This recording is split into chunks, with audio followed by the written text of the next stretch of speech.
Hello, this is Carl Mackinson. I'm here with Nicole. Nicole, how are you doing? Hey, Carl, I'm good. Good.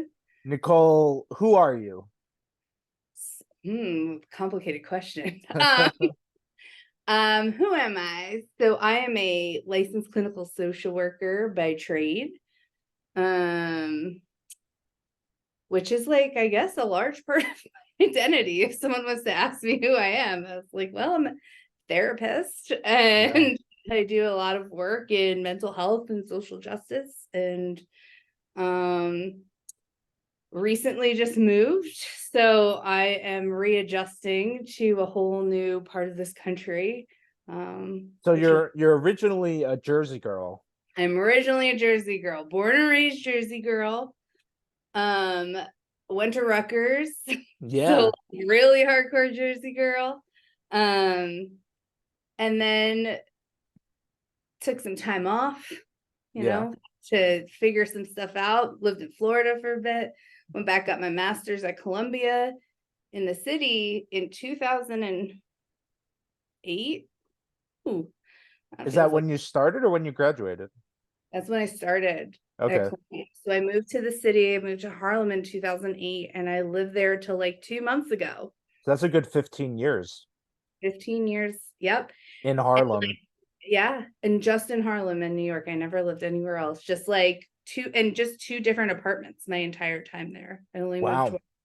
Yeah, which is like totally random. Yeah.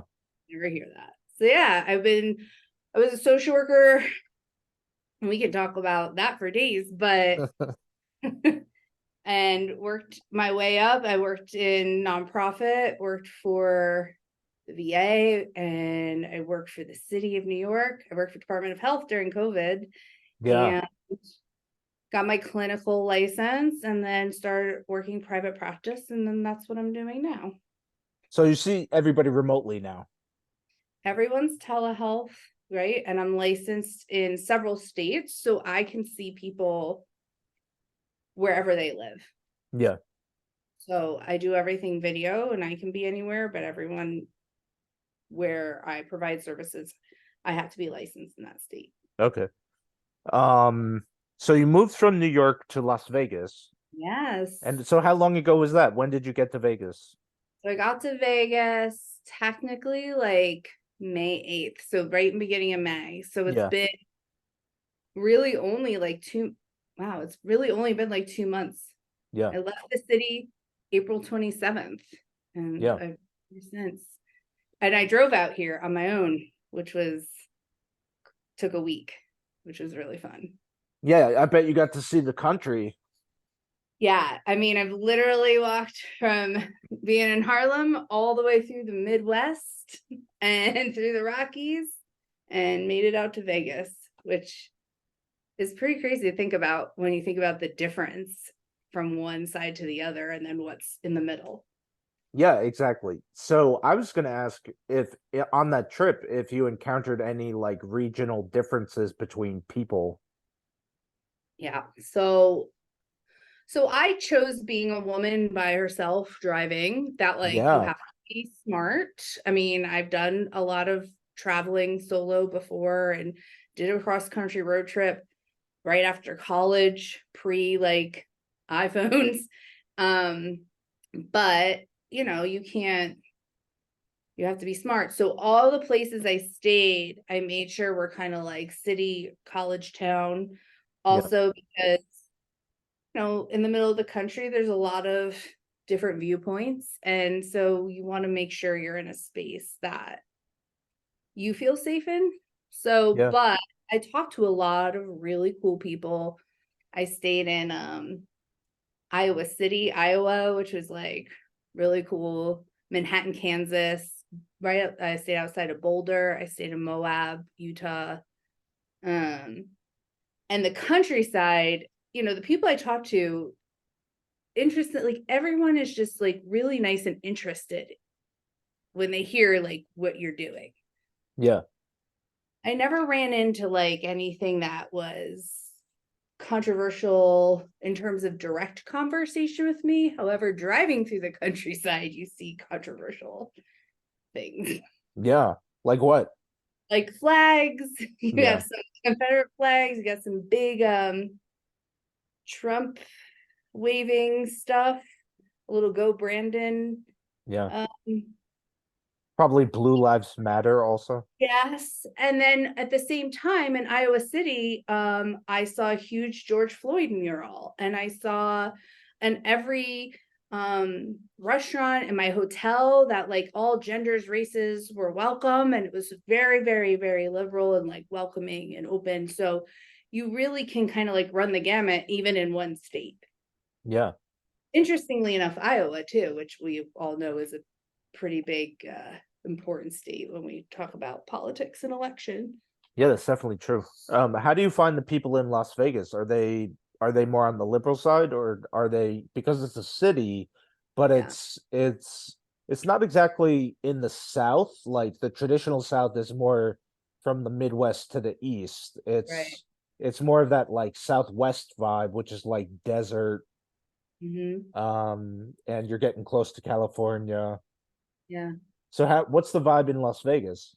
So interestingly, I found that like there's tons of transplants. In fact, a lot of people I've met are from New York. Oh yeah, Yeah, which was shocking. I was like now calling it Florida of the West Coast because yeah, like when you go to Florida, everyone's from New York, New Jersey, Connecticut, Pennsylvania. So a lot of people from New York, a lot of people from California. Everyone's kind of like moving here. So you have like a very interesting dynamic because outside of Las Vegas proper is very rural or desert and very conservative. yeah, In like in Vegas proper, it's still pretty blue. Like if you look at the map, it's like red with like the blue dot. yeah, yeah, So people have been everyone's very nice. I mean, you see just like anywhere. I mean, if you drive to Long Island from the city, you're gonna see a difference yeah. in political views. It's the same thing here. You'll see, but it's less in your face. Like people don't most people have talked to haven't really talked like politics. Okay. I mean, I haven't really met any people I think that are like I've come that close with yet, Yeah. so that could change. But people are just really nice and wanting to know like what you're doing and who you're you just moved here and they like want to know things and Yeah. um so far it's been a really positive experience. Okay. How does that compare to New Yorkers? I think New Yorkers are actually really nice people. I think we get a Yeah. bad I think in New York it's just busy. Like I can even think of myself in New York, like working two jobs, like everyone works two jobs at least. One point Yeah. I was working three jobs. You're working two jobs, you're trying to commute, you're trying to like hustle through the MTA. But if someone stops you, like I used to have people who were like tourists stop and like ask directions, like people are actually really kind. I think they're just busier and it's faster paced. Out here, it's definitely a little slower on the I've slow side. heard that when comparing Californians and New Yorkers, they say that New Yorkers are not nice, but they're kind, Mm-hmm. whereas Californians are nice, but they are not kind. Mm, I've heard that. Yeah. I've also heard that New York people and LA people are supposed to hate each other. I haven't heard that one, but I have heard the kind versus nice. I have to see if that kind of rings true here because people are like really nice. Yeah. Like we're in New York, you're like doing your grocery shopping, like no one talks to you, like no one's like, have a great day here. You're at like checkout, they're like, how's your day today? And I'm like, great. And they're like, that's lovely. What are you up to? And I'm like, I don't know what's happening here. Yeah.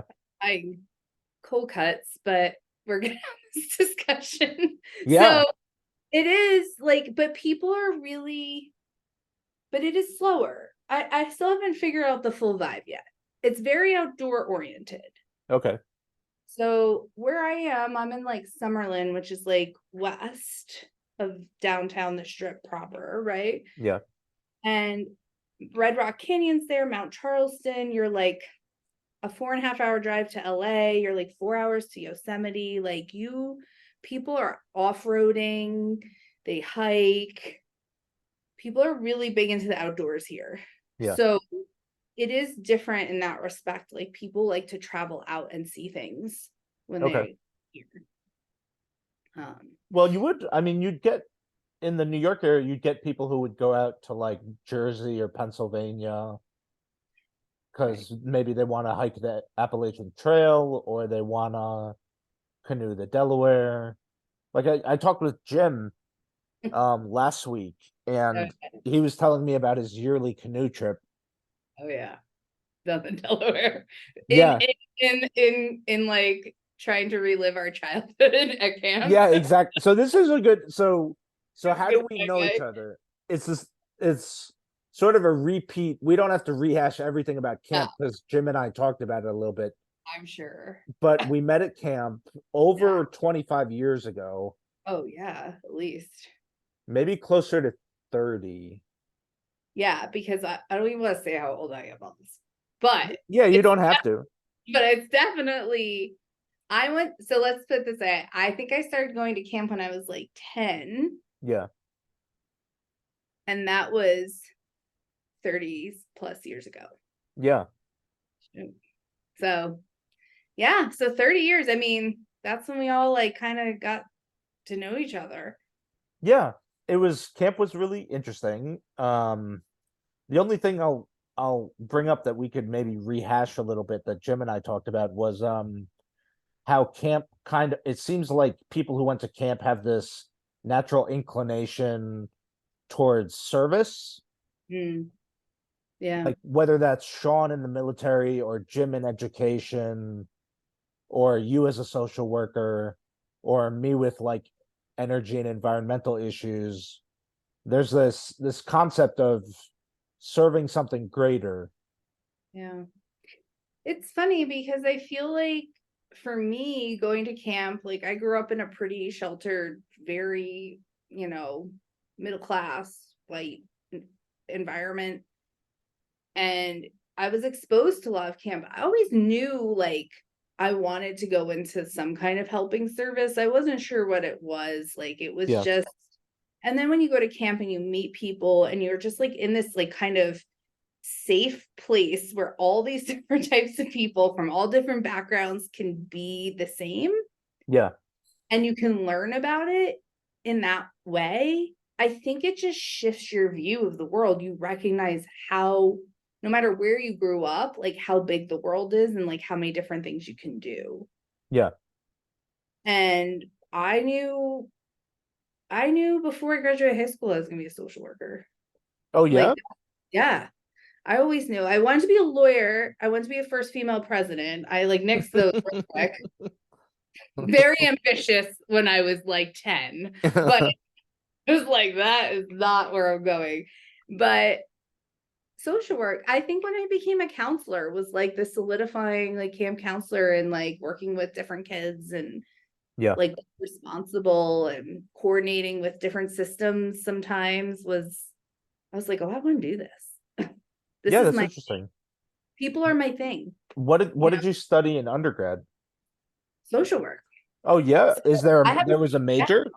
yeah. So I originally went to LaSalle in Philly for a year, and I was there for a year and I transferred because I've been in public school my whole life. LaSalle, really good school, but a Jesuit private, and I was like, this is not for me.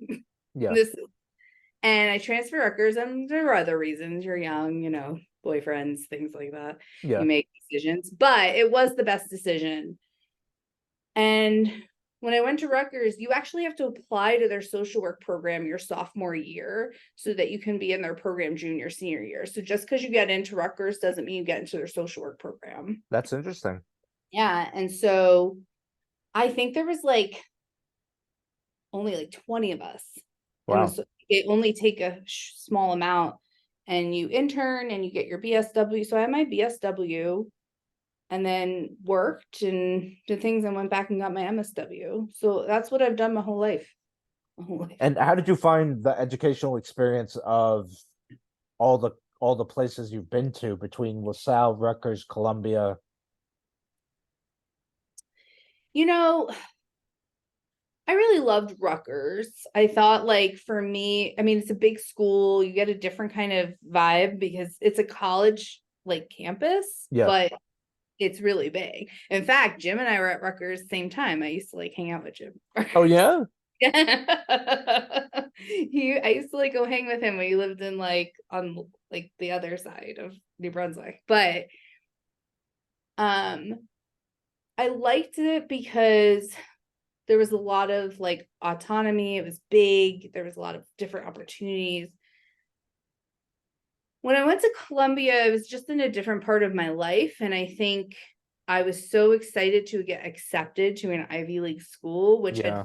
like where I had come from and between Rutgers and Columbia was a lot of hard work and like a lot of stuff I had to overcome. Yeah. So the fact that I like got into that was felt so far removed from anything I would expect that I didn't even like think about it. I took it because I was like, I'm going to Columbia. Like, that's it. End of story. And of Yeah. course, like your family's like, of course you're doing that.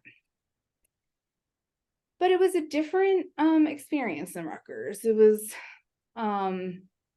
I was older, so I was just there to like get my degree. I was like, I need to like get this so I can keep moving on my life. But it's smaller, there's different expectations. I think people get their hands held a little bit more. Yeah. That's a controversial statement, maybe, but at Rutgers, you didn't do your work. It was like, sorry, you're gonna fail, and that's like your problem. Yeah. I feel like it's a little different, Ivy League institutions. Yeah, that's interesting. My first master's was at Duke, which isn't an Ivy League school, but is like a good school in the South.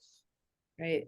And then I also went to Columbia, but I went to the School of International and Public Affairs, SIPA, after you did your Master of Social Work. Yeah, we've had some of our own experiences up at Columbia. Yeah, we have. But we won't get into all that. Coffee, good coffee. Yeah, Good exactly. coffee. Yeah, Columbia. I don't know. I really liked it because I love Manhattan, but I've said Yeah. this before. I feel like the only reason why I still love Manhattan so much is because I've never lived there. Mm. Like I feel like a lot of people go there and they can live there like you did for like maybe max like 10, 15 years and then they want to move somewhere else. Yeah, I love Manhattan. I was so lucky like where I got in to live, and I just made such a strong community. Like I was just like we were like not a typical building. We were all Yeah. friends. It was just like a really weird, most people don't know their neighbors in New York, but I think New York is hard. You have to really like find your niche there. Yeah. And cheer you up and spit you out. You do have to be like moving and shaking, I think. Yeah. And post COVID, I think COVID changed a lot of things for me. Especially working for the Department of Health and Yeah. like being in New York during like prime and working like in the streets and working vaccination sites when they first opened and You were real front line. yeah. I mean, I was working my regular job, which at the point I was working in the office of treatment, and I was overseeing programs like that were funded, our ACT, FACT, and IMT teams, which are intensive mobile treatment working with severe mental health and homelessness. And so I was doing more administrative. And then when that happened, when you work for government and there's an emergency, you get deployed to wherever they need you. Yeah. So I'm doing that from home and then doing homeless outreach and giving out masks and trying to get people to come into shelter during the height of COVID. Yeah. And then when the vaccines came out, we had to volunteer to work those vaccine sites, and I would work 12-hour shifts Saturday and Sunday. So I'd work Monday through Friday, and then Saturday and Sunday 12-hour shifts at the vaccine sites. Did you get overtime pay? Did get overtime pay. So that That's was good. nice. Yeah, that's nice. Overtime and calm time, but you were just working, and it was really in the beginning Yeah, when vaccines came out, it was chaos. yeah. It was chaos. So I think I'd been ready for a change pre-COVID, and then that kind of like Tipped it.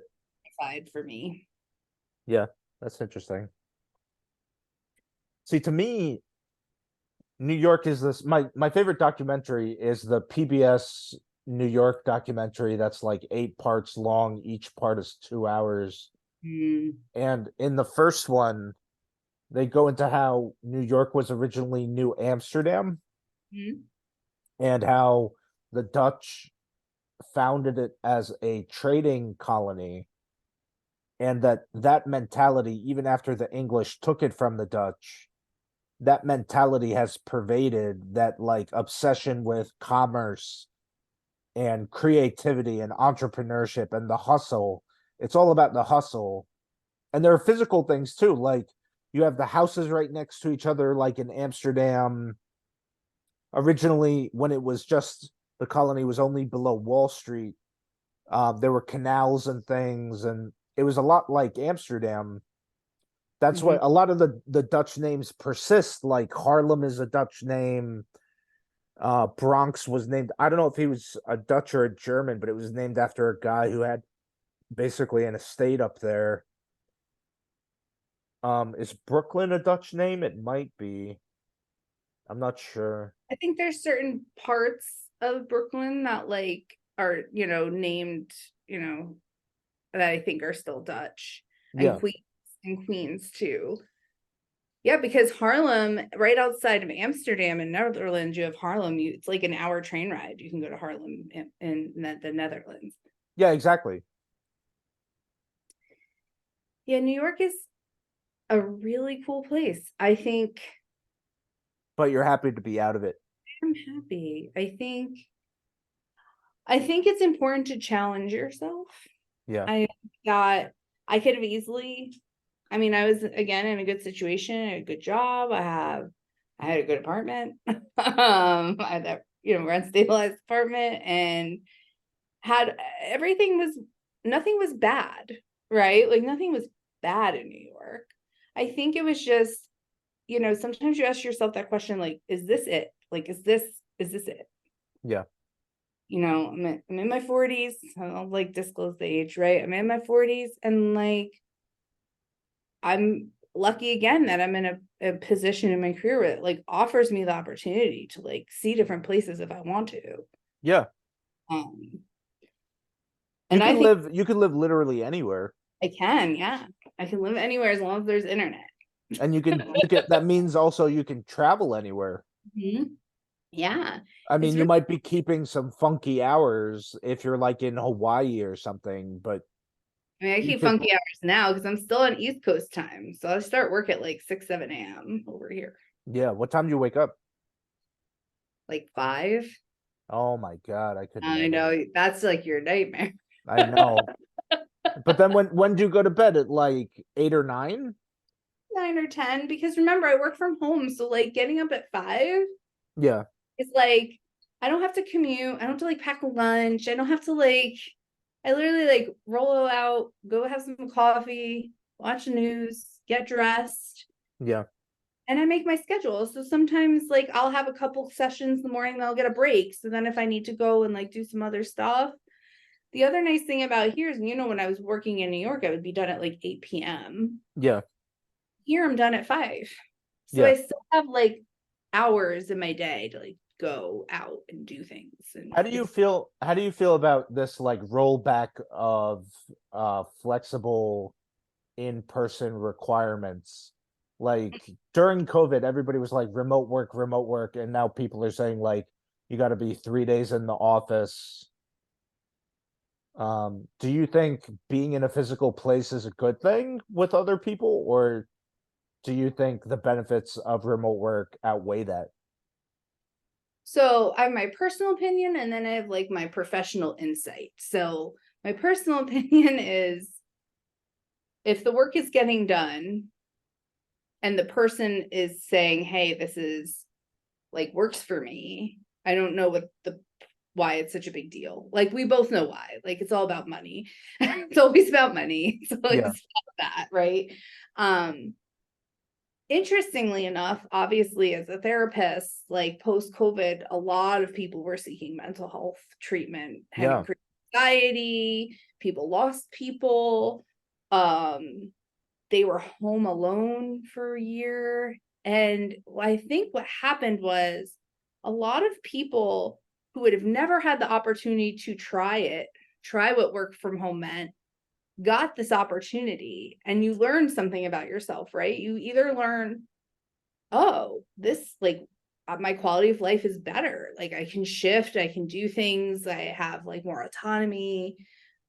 And then there were people who really decided like they didn't like it because they need that Yeah. social interaction. That they thrive on having that structure of getting up and leaving the home. For some people, it was around safety. Like, some people can't be home because it's an unsafe environment for them. Yeah.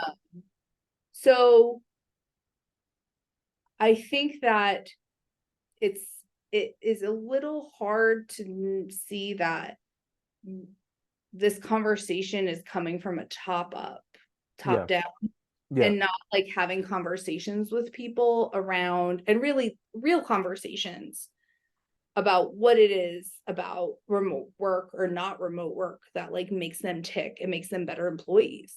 Yeah. Um, GW during the first year of COVID was completely remote, Mhm. but a lot of people complained because the students wanted that DC experience. So GW very early went back to in person. I started at GW again in fall 2021, and it was in person, but masks were required and there was a vaccine mandate. Mhm. So everybody had to wear a mask, everybody had to be vaccinated. You had to get tested once every 2 weeks. Yeah. Wow. Otherwise, you would be locked out of buildings. Really? That's Yeah, really they were intense. They went back early, but they did it in such a way that people were comfortable with it. weird. So that was interesting. But I want to come back to sort of New York capitalism versus like Bernie Sanders socialism. So you voted for Bernie Sanders in 2016. Yeah. So did I actually, but Love. Mm. even though I consider myself a bit of a defender of capitalism, but I may have Mhm. said this before, I always have to clarify what that means for people because I feel like we would agree on a lot of the same things. Like I'm anti-monopoly, anti-consumerism, anti-environmental degradation, anti-advertising. I think it's like psychological manipulation. I'm like Mhm. small business capitalism. Yeah. Like Amazon, I don't know how I feel about Amazon. I volunteered for AOC also in 2018, but it was for the same reason why I voted for Bernie, which is they were the only ones. I'm almost a single issue voter. They were the only ones with viable environmental plans. Um, and so I supported them, even though I consider myself a defender of capitalism. So I'm curious to hear your thoughts, Mm. having lived in New York for so long, which is like this mecca of capitalism. I mean, you have Wall Street there, you have all these Fortune 500 companies there, you have the big banking infrastructure that it's at least it used to be. I don't know if it still is, but like for a good while there, it was the international capital of global finance. Yeah. I have an interesting perspective because like I'm kind of like you because I am a fan of capitalism. I like to, but I'm a social worker. So like Yeah, in my heart, in my heart of hearts, in terms of like social justice and being mindful of like these different very general like terminology we use to be like to define how we should do things as a society, yeah, like the yourself up from your bootstraps kind of ideology, where you're just like, that works for some but not for everyone. And like, where do these things come from? Which they come from systems that were built in like white supremacy and Patriarchy. right. So like, which is like what we have, and they're not all bad, but we have to like be honest about like where we come from. Yeah. I liked Bernie because I felt like he was a true, like he wasn't a politician. Like he, I think he was like the liberal Trump. Yeah. I had to explain it. I was like, Trump was the guy who was like giving the conservatives like someone who was real. And in my mind, Bernie was real. Like this was someone who stood firm to his beliefs. I didn't agree with all those beliefs, right? But I liked that. I like that this was someone who was like more about the people than the politics. That Um, that makes sense. so from like that perspective, but I think we have to live in reality. Like we are a country, we are a capitalist country. Yeah. And I think there's things that like, and like the world is so small now. Yeah. The way someone else decides their finances and their politics like directly affects us and vice versa. Yeah. To Um, me, it's interesting to compare to Germany. Um, so I'm a dual citizen with Germany. Both of my parents came from Germany. Um, but I didn't know I was a dual citizen until I was about 23. But since then, I've like studied the language. I've gotten more in touch with my family there on my mother's side. And I lived in Berlin for a year while I was doing the master's there in Berlin. Um, Germany is interesting because it's a product of reunification of East and West. yeah. So you had the West Germans, which is where both of my parents came from. Well, my dad was before World War II, but um, my mom was born right at the end of World War II. Um, but West Germany was really developed. East Germany was really behind and was basically a totalitarian state. It was just another one of Russia's like buffer countries with the West. And to this day in Berlin, there's still economic differences between the former East and West Berlin. But what's interesting to me is that they seem to have combined capitalism and socialism in such a way that it really works for the people.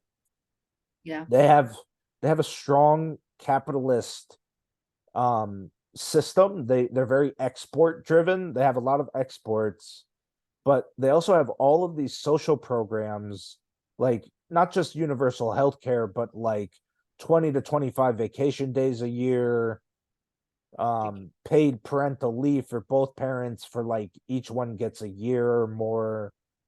Um, they Germany has been taking in refugees since the Yeah. refugee crisis started, and actually some East Germans get a little bit angry about that.